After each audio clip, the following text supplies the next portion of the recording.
I see Tim. Jeff, are you old enough to remember a black and white TV show when we were little kids? Romper Room? No, I don't think I want. It was a black and white TV show that came out of Los Angeles, but it was in the morning for kids on one of the networks. But anyway, she would start by saying, I see Jeff and I see Tim and I see, and it was because she was looking through a mirror that wasn't a mirror. It was actually just a frame. But she was looking at you and she'd say, and she never did say, I see Ricky. I was like, no, what about me? No, everybody but me. We'll get started here in about 2-3 minutes.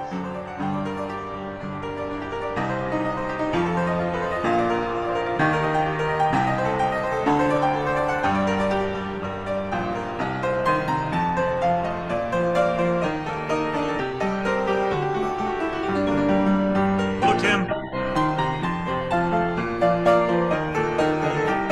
Good afternoon. How are you? I'm doing great. How are you, sir? Good.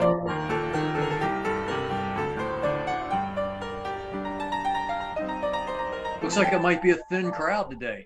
It might be. Well, yesterday at 1 o'clock we had 3 people, and by 1:01 we had 15. We'll see who pops on here.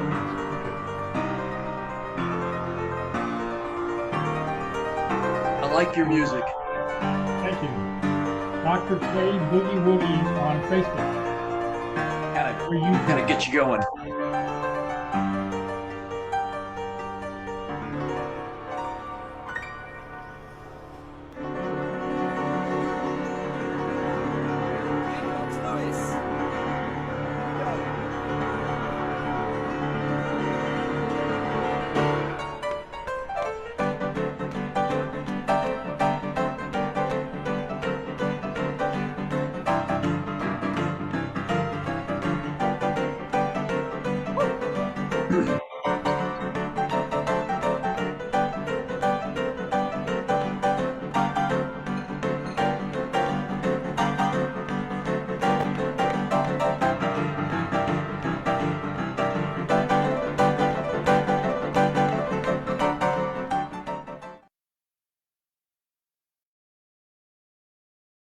Good afternoon, everybody. Welcome to Effective Resume Thursday. We're very glad you're with us today. It is June 15th, 2023. Please note this event is being recorded and is currently live on Facebook. The recording will be on the Career DFW Facebook page and the Career USA YouTube channel for others to view in the future. By participating in this event, you give consent for your name and picture to appear. Please note that any comments you put in the Zoom chat window will not appear in the recording.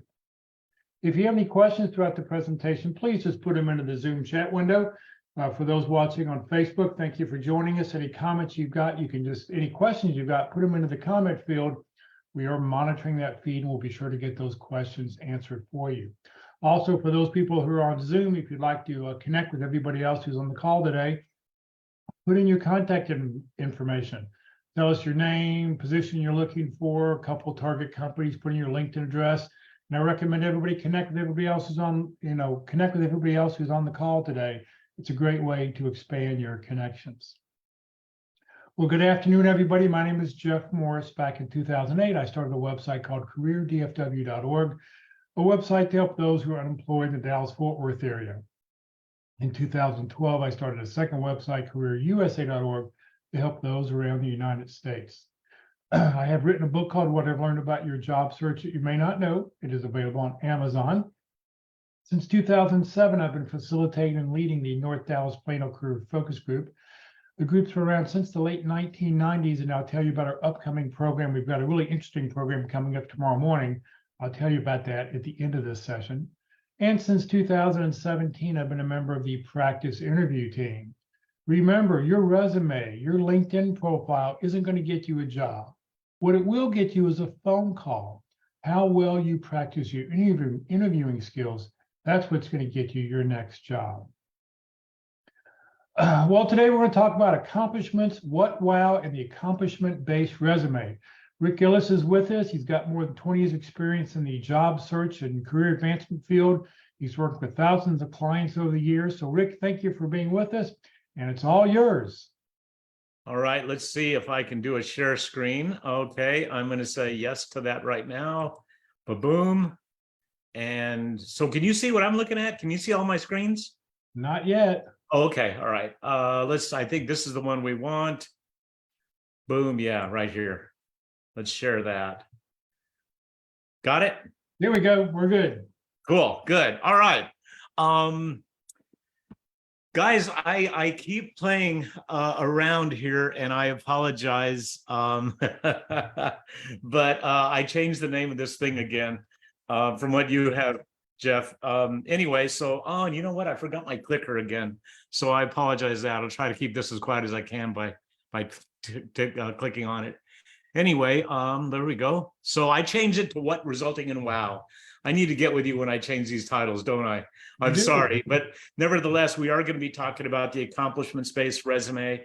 Everybody, I'm going to tell you a little bit more about myself in a minute, but bottom line, accomplishments are why you get hired, and that's why I created the accomplishments-based resume. There's my email address. There is my website. You can contact me. I don't care, you know, at any time, seriously. Last time I did this, what, 2 or 3 weeks ago, Jeff? I had 3 or 4 or 5 calls in the next 2 days, took every one of them, spent some good time. I'm happy to do it for you. There's no agenda here. I'm not trying to book you as a client. So I want to start with an introduction to the accomplishments inventory. I want to talk about the accomplishments-based resume. I want to talk about something that's really important that you understand. Your resume is an image in some online applications. This broke my heart, and this really is not recently. This is about 2 or 3 years ago. I called a very close friend of mine who was a VP at one of the big HR VP at one of the big companies here in Houston. And I asked on behalf of a friend of mine if she could look into this resume because it had been submitted. And she looked and she said, tell her to resubmit. It did not format properly. And I went, what does that mean? And she said, all we do anymore is we take a picture of the photo, a digital image, put it at the bottom, but then your resume is scraped. Last name goes in the last name field, first name, et cetera, et cetera. She told me it had not scraped properly to resubmit it. So I told my friend to resubmit it. I called her the next day. It had come back in. It had formatted correctly into their applicant tracking system, which broke my heart. Because you still need a resume and you've got to have it when you show up at the, in person, whatever. But anyway, so understand that your resume is an image in some online applications, just so you know that. I want to talk to you real quick about how to knock out an online application in less than an hour. Guys, every time you use an online application, and I maintain these things were designed by 27-year-old deviants who are trying to just make you rip your hair out and quit before you finish. Next time you fill one out, do a copy paste and start saving these things in an edit file, text edit file, so you have no formatting in the background that you can copy and paste into your next online application. Every time you're doing an online application, you're doing the same thing over and over and over. There's no reason to rewrite. And if you do 2 or 3 of these, you're going to find that you can hit that same commonality and just copy paste. And I will tell you, the quicker your online application is submitted, the better chance you have, unquestionably. I have a personal friend of mine, an HR director for one of the big construction companies here in Houston, told me they used to look at the first 100 and usually take the first 10 resumes that made it through, that met the criteria.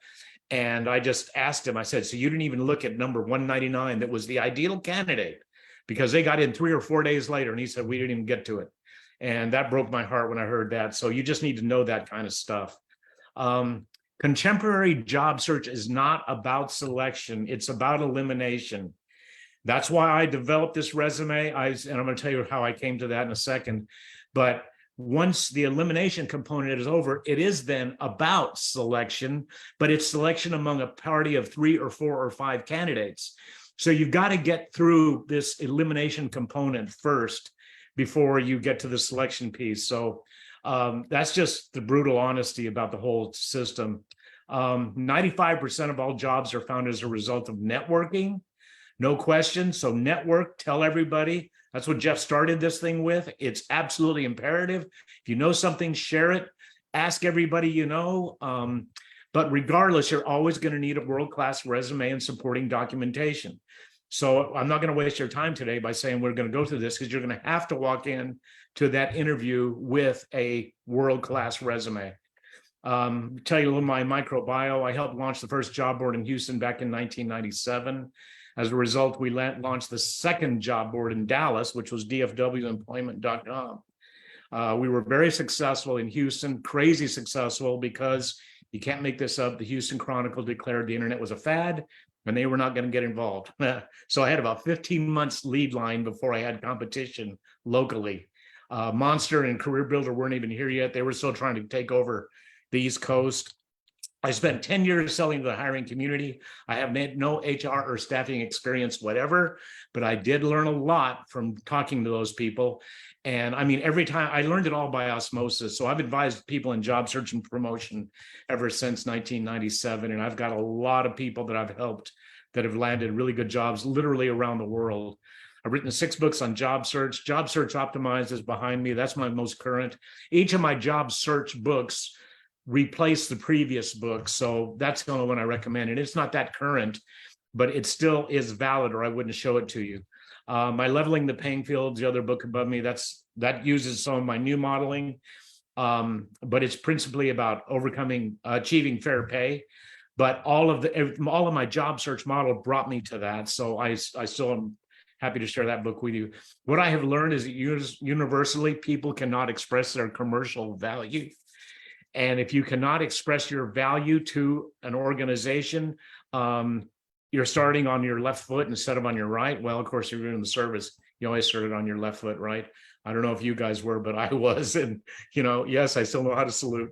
But I stress that people learn how to express how they're going to make somebody money or save somebody money. That is my mantra. That is, I live and die by that.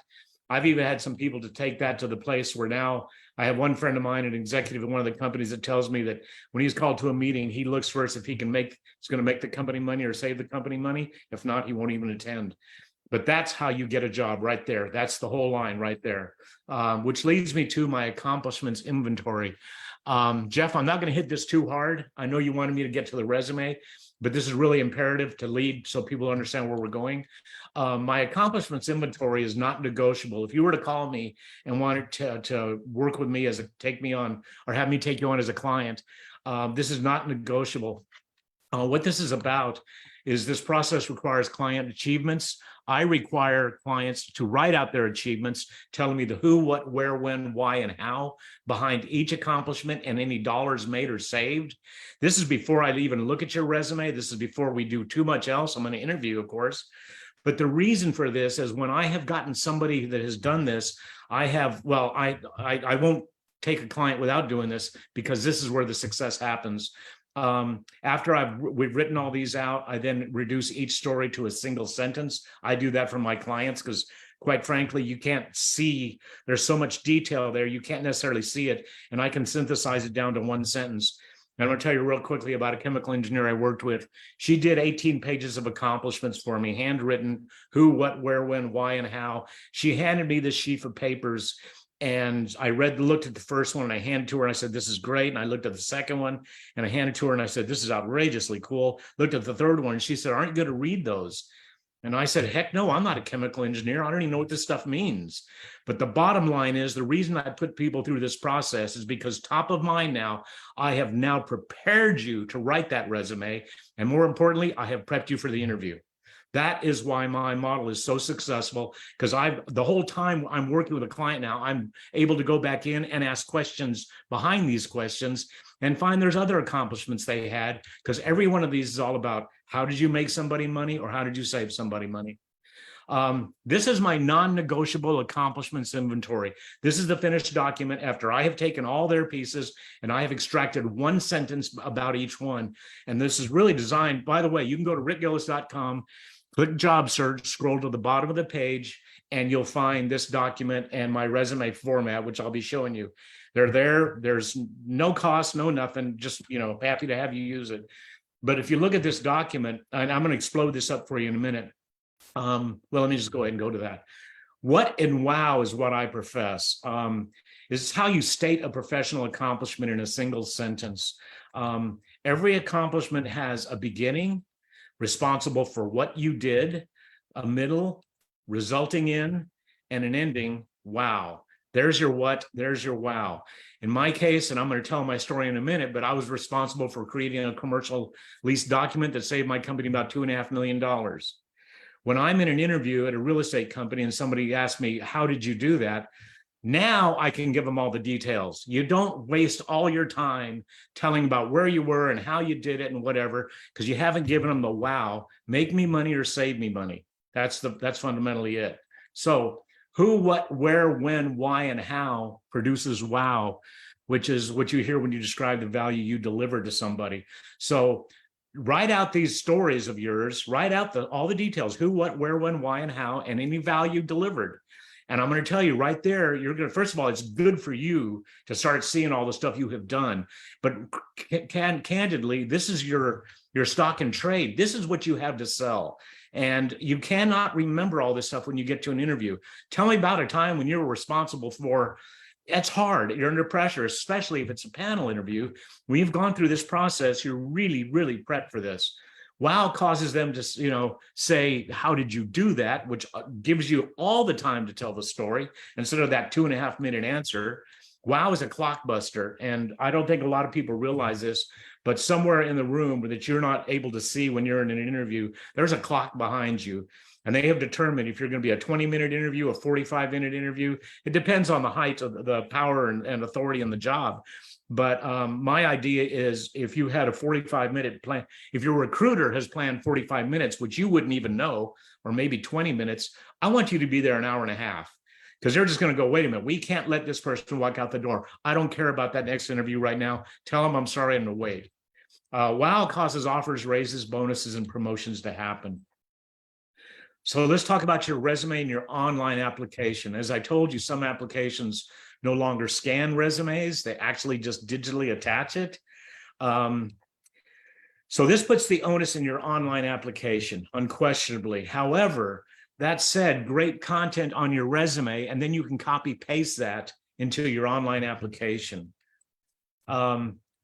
By the way, there's some pretty neat information out there about artificial intelligence in your resume.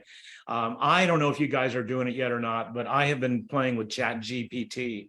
I am a writer. I'm working on another book, and I have tried a couple of things, and invariably ChatGPT returns some of my content back to me smarter than the way I wrote it. Now, it doesn't necessarily have my personality, so I may rework it, but you might want to play with that if you want to, and it's free. There's no cost to get to ChatGPT.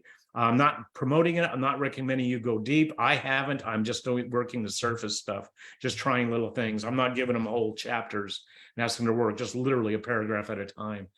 But what Jeff wanted me here for today was my accomplishments-based resume. This is the resume format I fabricated over years of working with clients. So let me go ahead and get started with this. First of all, I want to tell you about some of my detail components.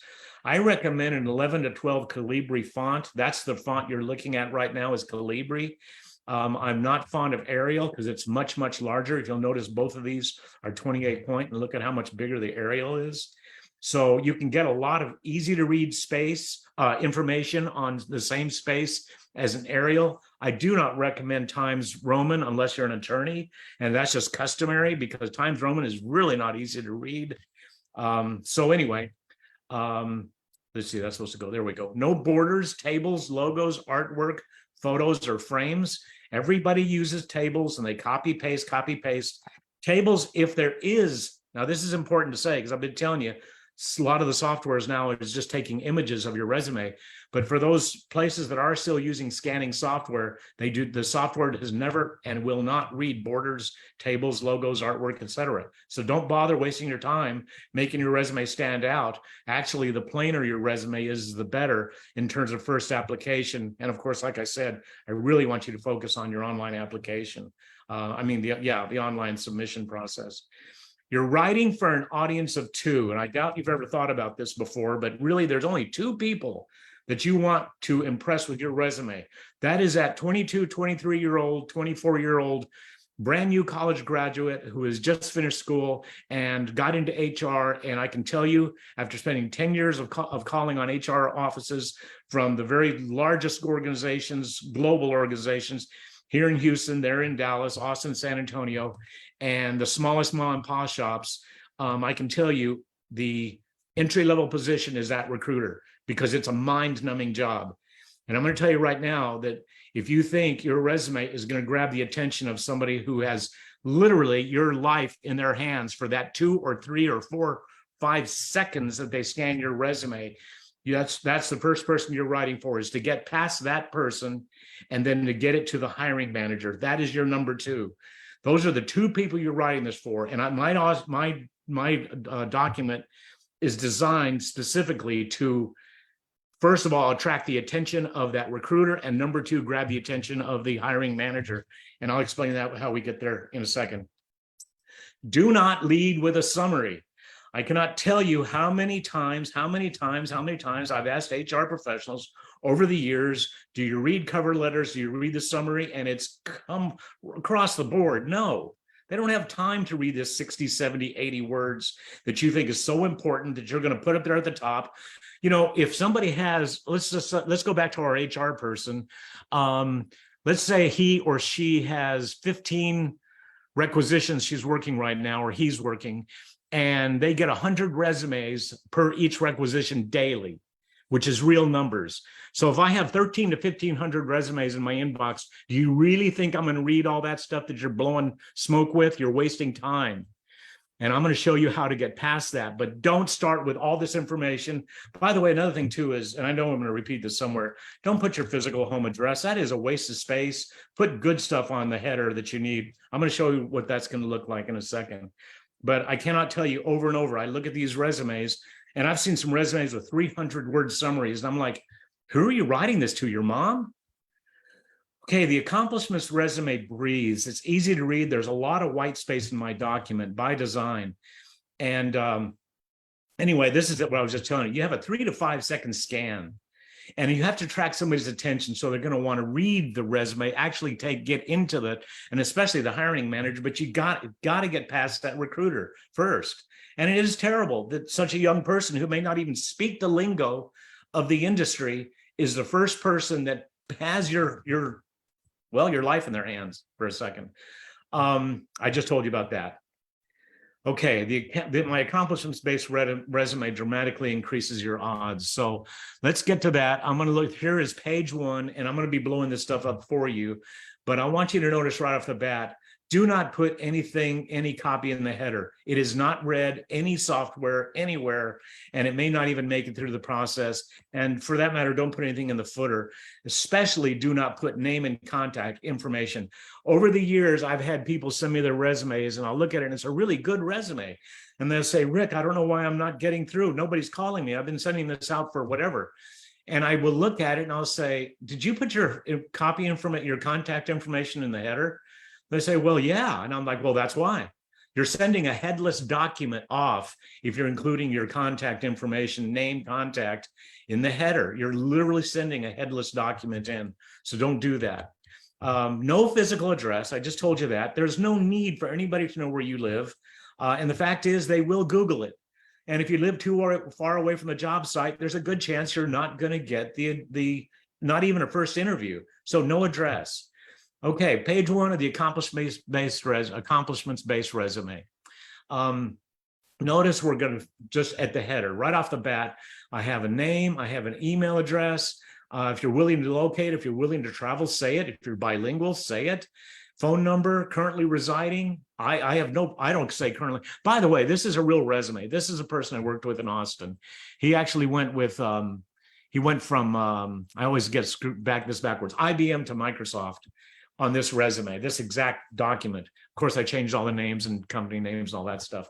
But he put currently residing. All you have to say is just Austin, Texas, Dallas, Texas, Plano, whatever you want. You don't have to put anything there. Non-smoker used to be important. It's not anymore. But but anyway, put the stuff there that this is written for the recruiter. now. This is written for that 23, 24-year-old person who just needs to check the boxes. And like I said, I spent 10 years talking to and calling and hearing from these people. Underneath that, you'll see the seeking. I call it my seeking line. I am seeking the position of program manager for ABC company, reference number 123456. That is the title of the job exactly. Even if it's misspelled in the job posting, you'll be the one that gets through because you matched it. The name of the company and the reference number. And if there is a reference number, absolutely positively put it there. That's the one piece of information that could potentially get you past that young person who does not even know HR yet, who's in there working, learning the business. That reference number can be gold. So if there is one, always put it up. Yeah, Jeff. So I have a question. In your header, what about your LinkedIn address? Sure, no problem. Good one. Matter of fact, I would do that instead of non-smoker. Okay. Yeah, that's a great idea. And, I've been using this document for so long, I should change it. Okay. I like that. Thank you. You're welcome. So anyway, like I said, this is a real person, but this is probably 4 or 5 years ago. I did maybe longer now, think about it. Okay, so there's the seeking statement. I am seeking the position of, and that's exactly all you need to say. That's where everybody puts their summary. And I cannot I cannot express to you, it's not being read, but this sentence and that header is designed for the recruiter. Now, the next piece, my objective statement, as a result of my skills, experience, and education, I am capable of, you finish it, one sentence. That is the sentence you're going to write for the hiring manager. You're specifically going to tell that person what you would want to be told if someone is hiring you. I can come in and I can kick butt. I can come in, I'm going to make money for the house. I am capable of. And so you follow exactly what I said. As a result of my skills, experience, and education, I am capable of, finish the sentence. Now, I will tell you, I cannot tell you how many resumes I've seen that use significantly increasing net revenue. That's cool. Use it if you think that's relevant to you. That's fine. There's no problem with me. You're not going to hurt my feelings. And it's not likely anybody you're sending this to is going to see anybody else's version of this same document. After the objective statement are my selected accomplishments. Now, this is why I spent that time showing you that accomplishments page and showing you why and how I work with my clients. Like I said, before we get to doing a resume, before we get to this document, before we do any interviewing, any prep of any kind, I have them list their accomplishments. So top of mind, they know all this stuff. And then I help extract, and you could do this, from that, I was responsible for what that resulted in wow. And the wow is always going to be a net value, whether you created 16 new accounts or you were able to generate $32 million in new revenue, or as a result of your engineering skills, X building went up to 27 stories in record time, whatever it is, I don't care. But that's what you want to do right here, bullets. Now, out of that page that I showed you earlier, the accomplishments page, you select 4. Now, I'm going to tell you right now, I've seen people go with more. Matter of fact, my wife does, and I don't like it. At a certain point, it looks like you're bragging. Got to be careful there. I don't think 3 is enough accomplishments unless you just graduated college. I think 5 is starting to get to be too many. 4, in my opinion, is the best. However, if you think you need to go with more, you're not going to hurt my feelings. Go for it if you think it's going to work. By the way, while I'm thinking about it, spell out the zeros. Do not put, you can see in there in that in the second bullet down, 12 million, 12,000,000. Do not put 12 mm. 12 mm is not seen. We like zeros. We Americans, and I guess the whole world, like to see a dollar sign with zeros after it. Spell it out. Actually, my Leveling the Playing Field book, my editor changed all of my zeros and put 3 mm, et cetera, all that stuff. And I went back in and I said, no, I'm the guy that's famous for spell out the zeros, and we're going to do it. And she says, well, it takes away from the copy. And I said, that's what it's supposed to do. It jumps off the page. Those zeros scream off a page. So whenever you can use a number, use it, but spell out the zeros. So, and listen, like I said, when my clients are finished, when my clients are finished with the accomplishments inventory, they know everything about this. So you manage $7 million of cost reduction initiative. Tell me more about that. We've already gone through who, what, where, when, why, and how. And we got in top of mind, my clients go in, and I'll tell you what, that's really a good, that's a really good thing to be capable of when you get in front of a panel interview and you've got 3 to 5 people. I mean, I've got 6 CEOs I've helped land, and those people go before the board of directors and they are grilled. And when you've got anywhere from 8 to 14 people down a long table just grilling on you, you want this stuff ready. And I'm telling you, it works. It really works. So the next thing is employment summary. Now, notice I said summary. All I listed here is the company name, the location, the job title, and the dates. That's all you need. Now, let me explain something. I think, Jeff, last time I said this when we did this a few weeks ago, I think I saw you give a little chuckle out of this. There's no rules of resumes, guys. There are no rules. That's why I made this up, and that's why I'm not afraid of modifying at any given time. There's no rules. And Jeff, I didn't tell this story, I think, last time, but I really wanted a client I worked with to do this. He was a young PhD, already had like 8 papers published, chemical, oil, and gas. I mean, come on, it's Houston, right? I wanted to put this guy's name up there with his PhD. I wanted to show his college graduation, that how young he was. And I just wanted to put a big happy face in the middle of it and a bunch of keywords at the bottom and send it off as a resume, submit it. I bet he would have got a call, because they would have just seen, 8 articles. He had all kinds of patents, PhD. Somebody would have called him. I know that would have happened. He wouldn't let me do it. I really tried to talk him into doing that. I said, dude, you're going to get a call if we try this. But anyway, he followed this format, and he's doing really, really well. But notice I said summary here. There's no need to go in and take up all that space right now, because once again, that recruiter needs to know is you have had continuous workflow. That's cool. And you just need to know that person, that first person that sees your resume, just needs to know you've been gainfully employed somewhere. And so this is it. Company name, location. You can put title if you want. I don't think it's really necessary.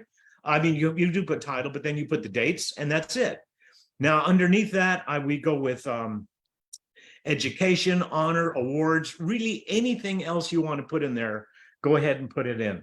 That's fine. Once again, there's no rules here. Just make sure what you're putting in is relevant. And because at this point now, the Bachelor of Business Administration, that's a checkoff for the recruiter. But if you have, that master's degree or that doctor in XX, it's really important. Make sure it lands in there. And then the last thing we're going to do is keywords. I have to tell you a little story here. I can see there's some people on this call that have hair as white as mine. So maybe you're old enough to remember back when I helped first start the very first job board. Do you guys remember the whiteout process? Have any of you heard of the whiteout process? Jeff, Tim, you know it? Okay, well, I'm the guy that invented that. I didn't really invent it. I kind of glommed it all together. Actually, in my very first book right here, I wrote it. I actually got a little mention, a tiny mention in the Wall Street Journal because of this process.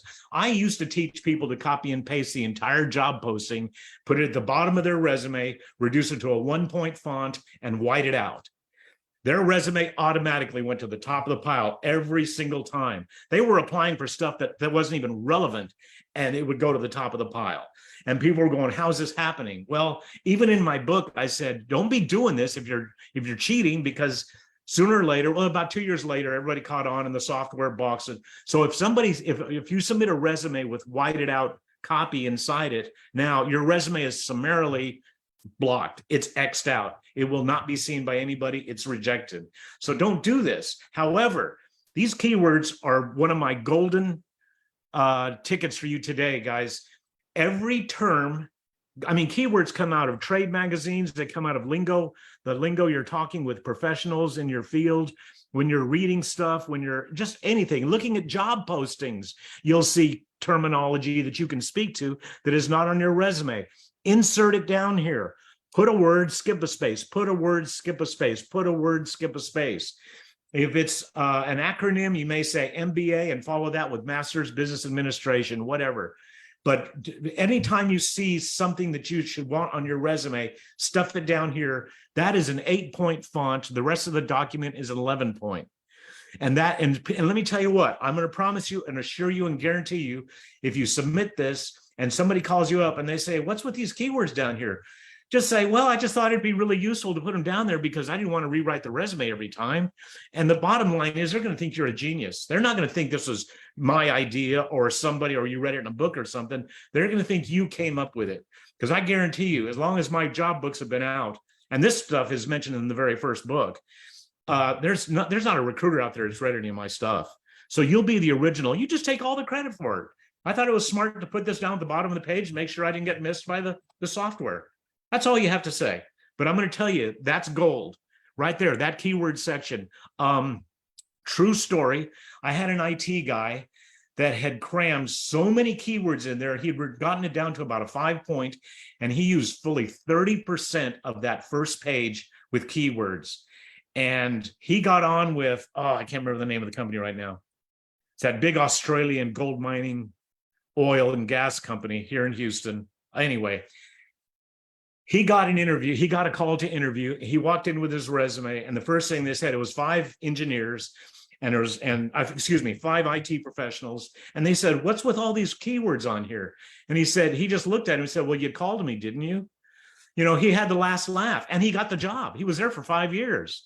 So this does work. And remember, like I said earlier, there's no rules in resumes. If you feel something is good, important, will stand out, do it. It's okay.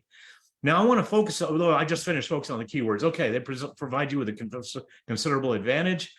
Your resume and online application, both are graded by software.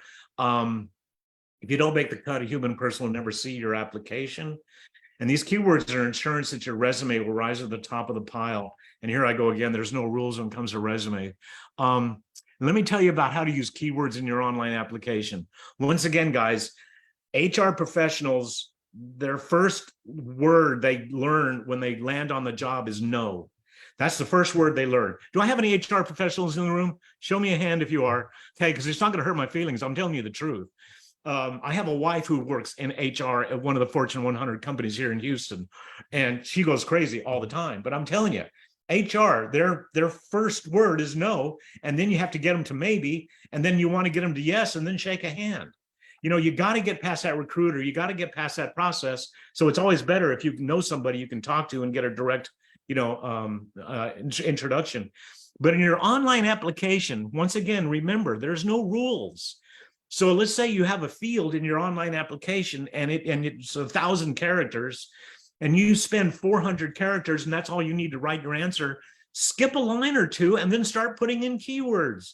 And if somebody says, what's all this about? And you say, hey, call it gaming the system. I was just using the space because I wanted to be found. I can address every term I put in there. And by the way, if you can't, don't put it in there because you'll get called on it. Okay. Okay. There are keywords and overview. Where do they come from? Well, job postings, trade magazines, anything you're looking at, job postings are a really great place. But the trades, conversations, you're talking with somebody, pay attention to the terminology being used, especially if it's something a little more current that you're not aware of. Just about any professional term can appear here, and it's a great way to stay current without having to rewrite your document.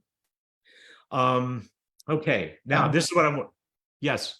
Phil says all your keywords are shown in lowercase. Do you recommend not capitalizing or abbreviated? You know what? That's a great question, Phil. I appreciate that. I have not ever had a problem with it being lowercase. The only times I've used uppercase is when it's a formal abbreviation like MBA or something like that, which honestly, I don't even think you need it there. This is all machine read. However, if a person's looking at it and if they saw MBA, that would stand out. So yeah, I'd say if you feel it should be, go ahead and do it. Yeah, no problem there. Does that answer your question? Good. Yes. All right, cool. I want you guys to notice on page 1, the page I just showed you, I said employment summary. That's by design. That's to make, I want to keep the space for the important stuff, accomplishments and keywords. Those are the most important things that land on this document other than your name and phone number, email, LinkedIn, contact. So on page 2, I put employment history. And I'm going to tell you right now, guys, I really don't care what you do on employment on your page 2 and 3. I really don't care. This is just your traditional resume, probably the way you have it sitting right now. I just want you to design this page 1 such that it is going to appeal to those two people that are your audience, the recruiter and the hiring manager. And the hiring manager hopefully is going to then pass it around to his or her compatriots and say, what do you think? I think I got a live one here. You know, look, Nathan, Nathan's really good. I like him. Phil, yay, Tim. So absolutely, first page is meant to grab their attention. Page 2 and 3, go traditional as you want. Or traditional as old fashioned, current. I don't care, however you want it. So just note it says employment history on page 2, whereas on page 1, it says employment summary. So we distinct it because they're going to be the same thing. By the way, those accomplishments up there, they're going to land in here. They're going to, if you can extract, if you go read all this stuff, you can extract and find those accomplishments that are on the other page, on the front page. That's fine. There's nothing wrong with it. There's a good chance they got missed the first time too. So, you know, reinforce, it's not going to hurt anything at all. Let's see. This is a very, very, very easy format to recycle. I've already told you guys, I do not want you redoing your resume every time you apply somewhere. You don't have time for that. Time is of the essence when you see something and it says, and that job just speaks to you, says, I meet every bit of that criteria. Well, you're already behind the 8 ball because you're not sitting down applying for it. Really, you got to be that quick. But recycling this resume, all you have to do is change the seeking statement every time. By the way, I neglected to tell you this. Your objective statement, your accomplishments, etc., you may want to move those around, but what's going to happen, especially with your objective statement, your first time out, you may want to change it, and the next time you use it, you may want to change it, the third time out, but pretty soon you're going to find one sentence that you can create the language that's going to address probably every job posting, so you don't even have to change this thing up. I don't want you rewriting a resume every time you apply. That is a bad use of your time. And like I told you earlier, I do want you to create a document where going forward, the next time you fill out an online application, copy and paste, fill out, employment history 1. This is on the online application, employment history 1, copy and paste, put it in a doc, copy and paste employment number 2, save it, number 2, and use those to copy paste so you can, I know these online applications can take anywhere from 45 minutes to 2 or 3 hours to complete. They're mind-numbing. They're meant to drag you through the mud so you'll quit using them. If you could just copy and paste, hit those highlights they need every time with those, whatever's unique, you do that. And if you can submit, I think you can submit an online application within 20 to 45 minutes at the outside, as opposed to the 2 or 3 hours you might be spending right now. If you copy and paste all that stuff, you're redundantly repeating, employment 1, employment 2, employment 3, etc., education, whatever. So you might modify the objective statement, but after you've used this document 2 or 3 times, you're probably going to find one that really suits just about everything you want. You shouldn't really have to change this very often, but you might, specifically if you find a job. Your accomplishments, you might change those out. If you were to go through my process and have 12 to 15 accomplishments, which is what I'm looking at, this group that I'm looking at here, we're all about, I think, about the same age. I would require anywhere from 8 to 12 accomplishments from each one of you. And that requires you contacting former supervisors, vendors, customers, family, coworkers, bosses, and asking them, hey, when you and I worked together, do you remember anything special that, I might have done that? And I can tell you categorically that out of every 10 people you ask, at least 8 of them are going to say, no, I don't remember nothing. But there's going to be 1 or 2 that's going to say something. You're going to go, wow, I forgot all about that. Well, Nathan, don't you remember when and you're just going to go, holy crap, yes, I do. Can I call you for details later if I can't remember enough? Yeah, sure, call me. That's what happens. So my land speed record for having an accomplishment inventory done was 3 days. Most people take 2 to 3 weeks to kind of get this process together, making calls, thinking about all the people and stuff, looking at old performance reports. I'll tell you, I love it when I talk to leaving their branch of service, because all of that is handed to them in their departure package. I still have my performance reviews from, oh my God, that was in the 70s. Woohoo! All right. there's a good chance you will be adding keywords. When you see other keywords in the job posting that are not already here, extract them, drop them in here. It's just that simple. It really is that simple, guys. Okay, I'm done. All right. There's my email address. There's my web. By the way, LinkedIn, Rick Gillis, Sugarland, Texas. If you'd like to connect with me and talk, I'm happy to. And I have no other agenda. Like I said, I wish you great success. Rick, a couple questions here. Yes. Let's see here. How do you recommend naming the doc or the PDF file on your computer? For example, Rick Gillis resume, rec number 123456, or what do you recommend when you send one in? Wow. I would name it with nothing but my own name and position sought. Use their name, the position that you're seeking. Don't say, because if it says architect and you're, I don't know, senior construction management, so use their job title, job posting title. All right, So this is- he's asking, he says, because does the file name impact anything when uploading in the job posting system? I think when you talk about job posting systems, I've heard there's well over 300 different systems out there. They don't work the same way. Yeah. You never know what one's going to do versus the other. That's why you need to sort of have the lowest common denominator and keep things really, really simple. Yeah, and I'll tell you what, too. I would always apply as Rick Gillis. My legal is Richard P. I would never use Richard for me. That's for the application, if formally when showing up and stuff. But I would use the name that I'm used to. That I would. So mine would be, Rick Gillis, author, speaker, whatever. Especially. And let me tell you another thing too, though. Add the reference number. The reference number is gold. That reference number can be the only thing that connects you to the right job, to the right recruiter. Yeah, because they may just do a search on their email box with that number and see what pops up. Nathan, So I see you're still. Oh yeah, you got a question? Yeah. So what I'm asking is, can your name of your file become too lengthy? Meaning Nathan McMahon, program manager, rec number this, Microsoft. We're trying to organize it for ourselves on our own personal hard drive. And at what point do we then screw up any systems, et cetera? I can't answer that. I really can't. I don't know, because once again, I do firmly, honestly believe that there's 27. They're just 26 is too young and 30 is too old, but there's 27-year-old deviants that are trying to make this difficult for you. So if there's somewhere they can make it difficult, that might be one of them. Lead with rec number, or something. I don't know.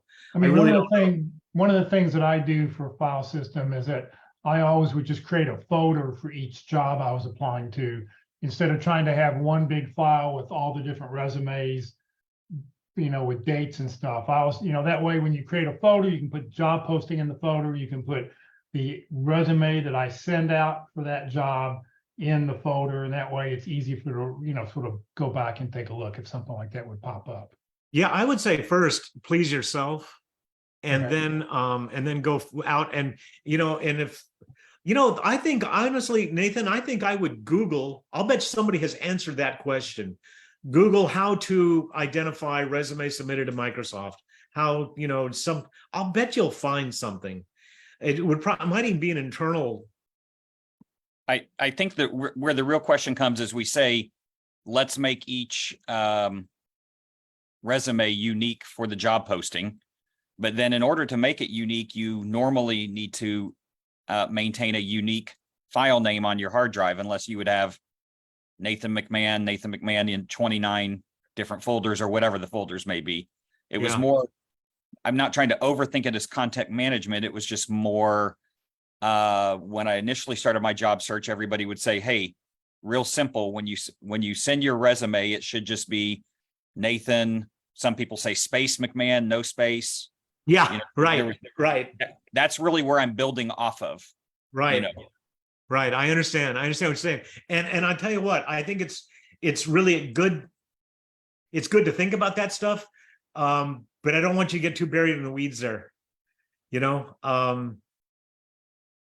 Okay. They are looking for people. They are looking for you. You just got to make sure they find you best way possible. So I think just going with your own name. So, we haven't really talked about Word document or a PDF document. What would you like to submit? What do you recommend? Are you asking me? Yeah. Oh, I'll always go with a Word document. It can be PDF'd.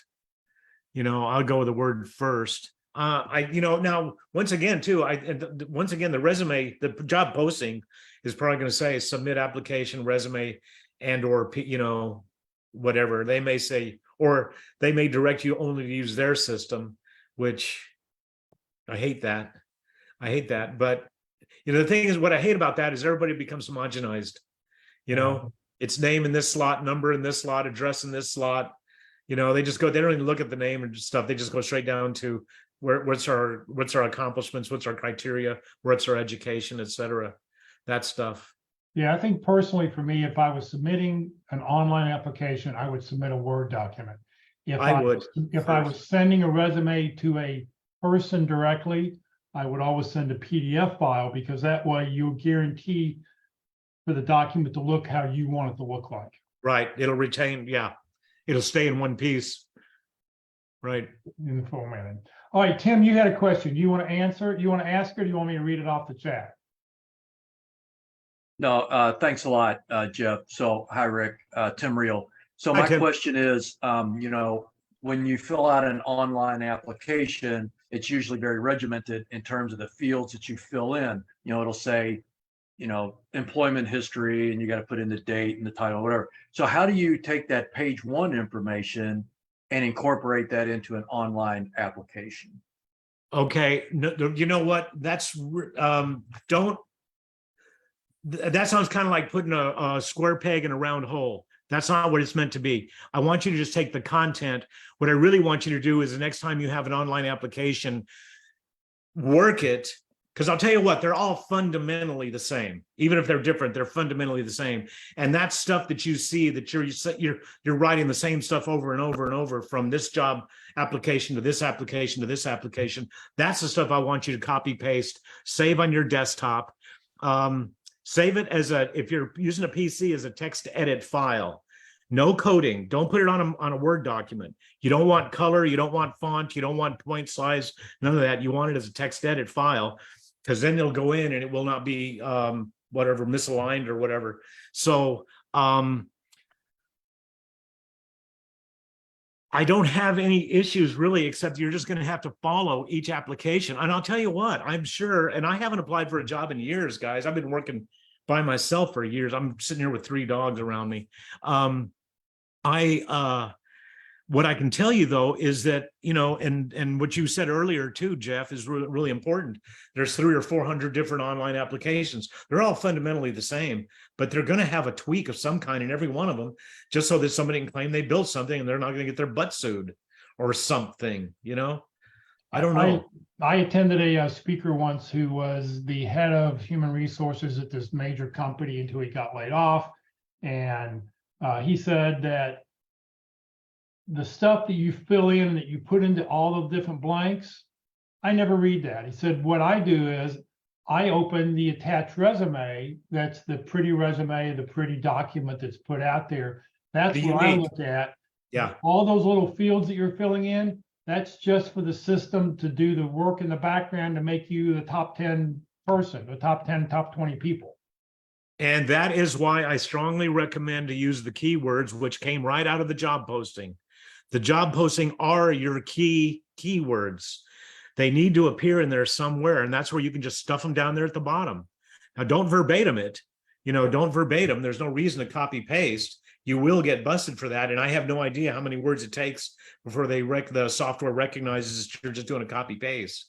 But like I said, when I started that whole idea, I was copying and pasting the whole damn job posting from the top to the bottom, and people were getting in all over the place. But that was only for about 1.5 years. And that was in the last millennium, guys. That was 1,000 years ago. All right, Phil, you had a question. You want to ask her? Do you want Go ahead. And then I've got one for you about a comment you made a minute ago. All right, well, Phil said in the texting, he said, when you had your 4 bullet points, your 4 main things that you're talking about. Accomplishments. Yeah. Accomplishments. He said, aren't the third and fourth bullets duties instead of successful results? But I think you had a result for every bullet point you talked about. My bullets all are what and wow. Responsible for blank that resulted in wow. You know, guys, I didn't tell you a story, the accomplishments, because I really wasn't pushing on that today. I wanted to push on this form and format. But let me tell you real quickly, when I was, prior to moving to Houston, I was involved in commercial real estate. And I had an office park in El Paso. I managed 20 buildings on 24 acres of property. I was part of a 26 office complex company across the nation.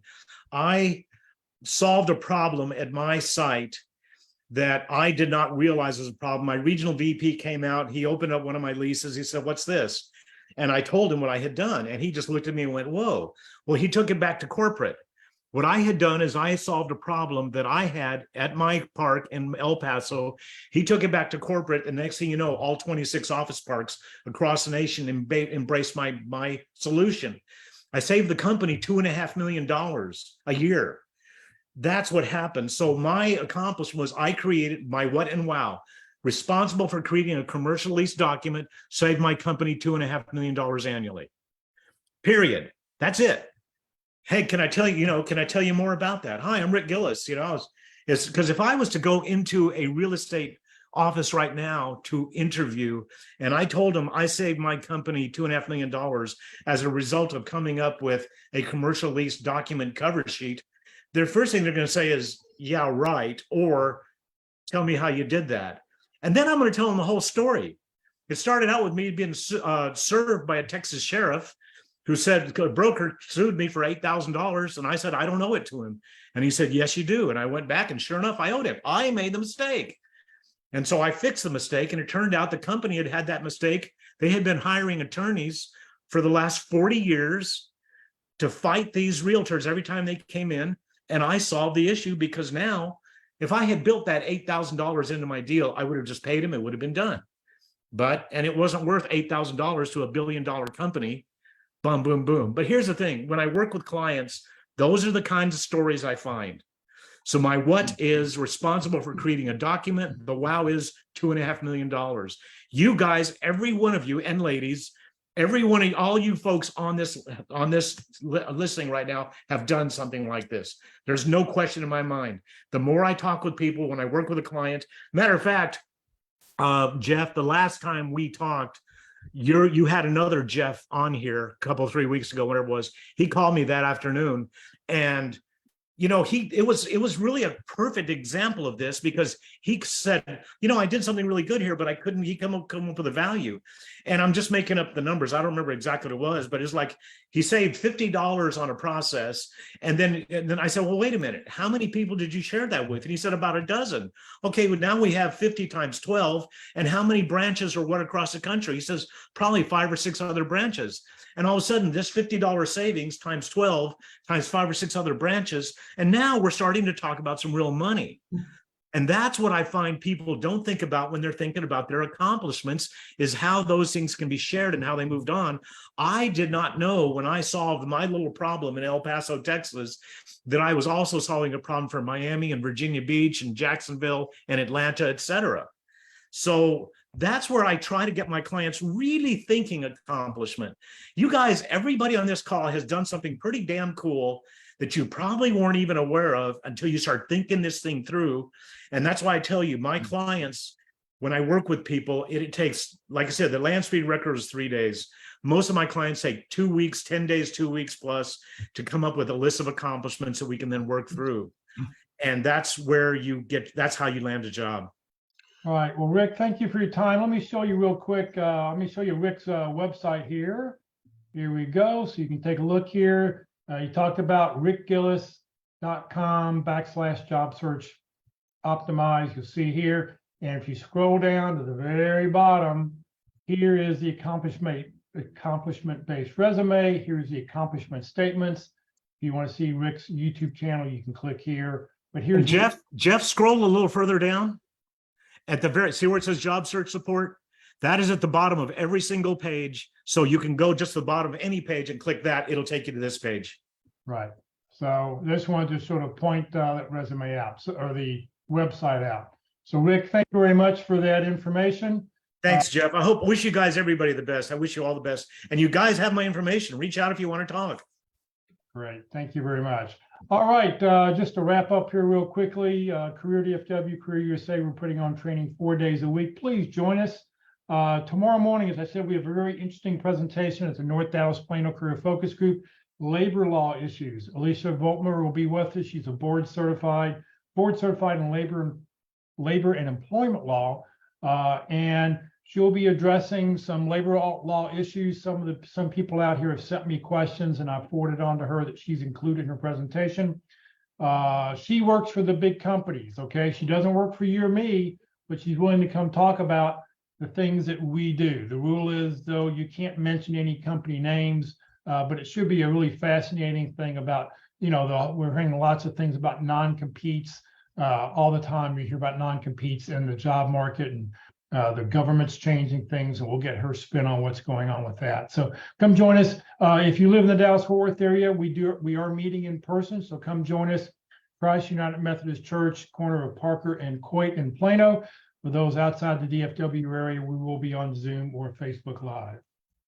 Next Tuesday for our LinkedIn presentation, Terry Sullivan will be with us to talk about how to create a LinkedIn brand that tells your key contacts who you are, what you do, and how you can help. Terry does not allow his presentation to be recorded, so you will need to watch it live in person. And let me back up. Tomorrow's presentation at the North Dallas Plano Career Focus Group also will not be recorded. So if you want to watch it, you will need to watch it live. It will be deleted off of Facebook as soon as the event is over.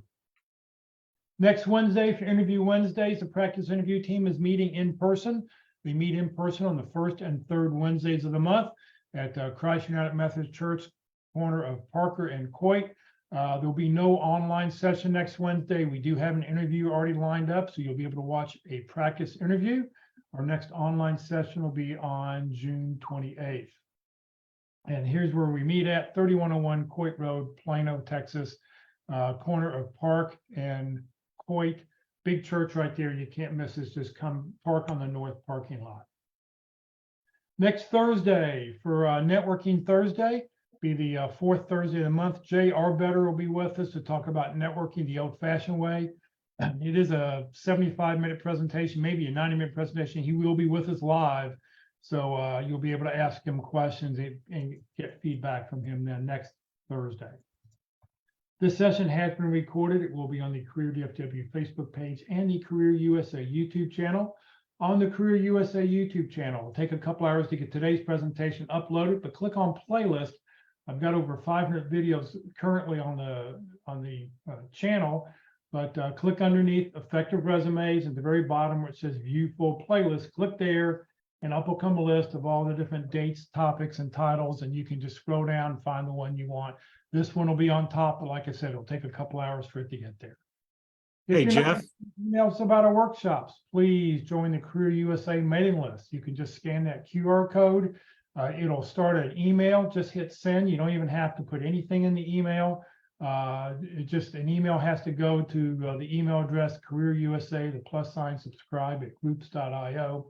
You'll never be spammed, but what you will get is the topic of the day, the title of the day, and most importantly, the Zoom link of the day. Nathan asked, Terry's Tuesday LinkedIn presentation, will it be on Facebook Live and Zoom? Yes, it will be on both, but it won't be recorded to view after the fact on the YouTube channel, and I will be deleting it off Facebook as soon as the presentation is over.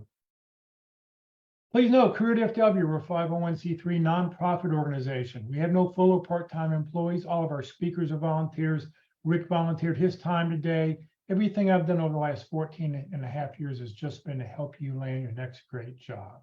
So thank you for joining us today, everybody. Once again, Rick, thank you very, very much. And hopefully, Jeff, thank you very much for what you do. What you do is remarkable.